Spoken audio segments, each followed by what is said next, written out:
Salam alaikum, bienvenue dans ce nouvel épisode de Entre Allah, toi et moi. Aujourd'hui, on va parler d'un sujet que beaucoup vivent en silence. Ce moment où tu te poses, tu regardes ta vie et tu te demandes mais pourquoi est-ce que je souffre autant?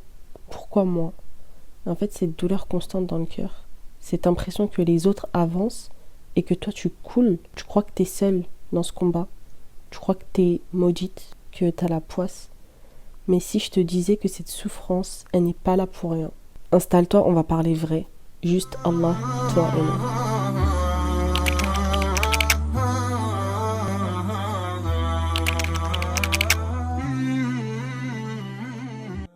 Parfois tu te poses des questions, mais pourquoi je souffre autant? Pourquoi j'ai l'impression d'avoir tout le temps mal? Pourquoi j'ai l'impression que ma vie, c'est une succession d'épreuves? Pourquoi maintenant? Pourquoi tout le temps? Et en fait, tu regardes autour de toi et tu as l'impression que les autres, eux, ils vivent, ils avancent, ils rient, et que toi, tu survis. Mais tu sais quoi? Tu ne sais pas ce qu'ils vivent derrière l'écran ou derrière un sourire, derrière ce qu'ils choisissent de montrer. Chacun vit ses propres batailles. Et personne ne poste ses larmes sur les réseaux ou personne ne montre ses crises d'angoisse à 2h du matin. Personne ne filme ses prières en larmes, ses regrets, ses insomnies, ses combats intérieurs. Tu crois que les autres ont une vie plus facile? Mais la vérité, c'est que chacun souffre à son degré.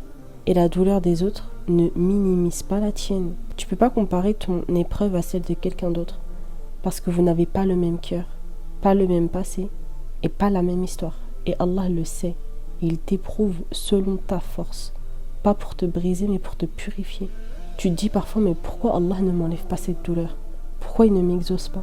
Pourquoi il ne répond pas? Pourquoi j'ai l'impression que je crie dans le vide? Mais pose-toi cette question. Et si ta souffrance t'évitait un mal encore plus grand? Et si elle t'enlevait des péchés? Et si elle te rapprochait de ton Créateur? Et si cette douleur que tu détestes tant était la chose la plus bénéfique pour ton âme? Tu sais pas tout, et c'est Allah qui sait. Et parfois on croit savoir ce qu'il nous faut pour nous-mêmes, mais Allah, lui, il sait vraiment. Il te connaît mieux que toi-même. Et parfois ce que tu veux n'est pas ce dont tu as besoin. Tu crois que tu as la poisse, tu crois que tu es maudite, que tu as le mauvais œil ou de la sorcellerie, ou peu importe, mais parfois c'est pas ça. C'est juste le destin. Et des fois, soyons honnêtes, c'est nous aussi, nos choix, nos habitudes, notre entourage. On n'a pas à blâmer Allah pour des décisions qu'on prend nous-mêmes. Il faut tout revoir, il faut se recentrer. Il faut arrêter de courir après des choses éphémères et commencer à courir vers Allah. Je me suis posé la question. J'ai médité, j'ai réfléchi et je me suis dit, pourquoi Allah il m'a pas donné ça quand j'ai demandé? Et en fait, j'ai eu un déclic et je me suis dit, mais pour qui est-ce que je me prends? Allah il dit, invoquez-moi, je vous répondrai. Pas, je vous donnerai ce que vous voulez tout de suite. On a tendance à oublier qu'on parle à un roi. Allah c'est un roi. C'est pas un génie à qui tu demandes des souhaits et qu'il te le réalise. Tu lui fais une suggestion, pas une commande. Tu dis, ya Allah, si c'est un bien pour moi, accorde-le-moi. Mais c'est lui qui décide. Nous, on fait juste une suggestion, c'est tout ce qu'on fait. On demande permission. Au roi, Allah, il fait ce qu'il veut. Alors remettons Allah à sa juste place. C'est nous qui sommes dépendants de lui et pas l'inverse. Tu vois peut-être aucun sens à ta douleur maintenant. Mais Allah voit ce que toi tu ne vois pas. Et parfois la récompense, elle n'est pas ici. Tu vis une vie difficile, mais au paradis tu diras peut-être, ya Allah, j'ai vécu une vie entière de souffrance pour une éternité de paix. Et ça valait chaque larme. Parce qu'au jour du jugement, Allah dira, celui qui a le plus souffert dans ce monde, qu'on le trempe une seule seconde au paradis. Et on lui demandera, as-tu connu un jour de malheur dans ta vie? Et il dira non, jamais. Alors, si tu souffres, sache que ce n'est pas inutile, que ce soit une purification, une protection, une élévation.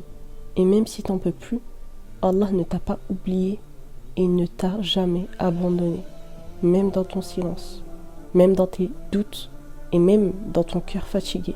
Allah est invisible, pas irréel. Ok? Il est invisible. Tu ne le vois pas, mais lui te voit. Et il atteint chaque regard. Tu ne l'entends pas, mais il t'entend parfaitement. Tu ne sens pas sa présence alors qu'il est plus proche de toi que ta veine jugulaire. Et ça, quand on médite là-dessus, c'est incroyable. Alors, prie, parle-lui, mais n'abandonne jamais Allah. Parce que, en fait, c'est pas vraiment abandonner Allah à ce moment-là. C'est t'abandonner toi-même parce qu'on a besoin d'Allah. Et surtout lui, il ne t'abandonne pas. Salam alaikum.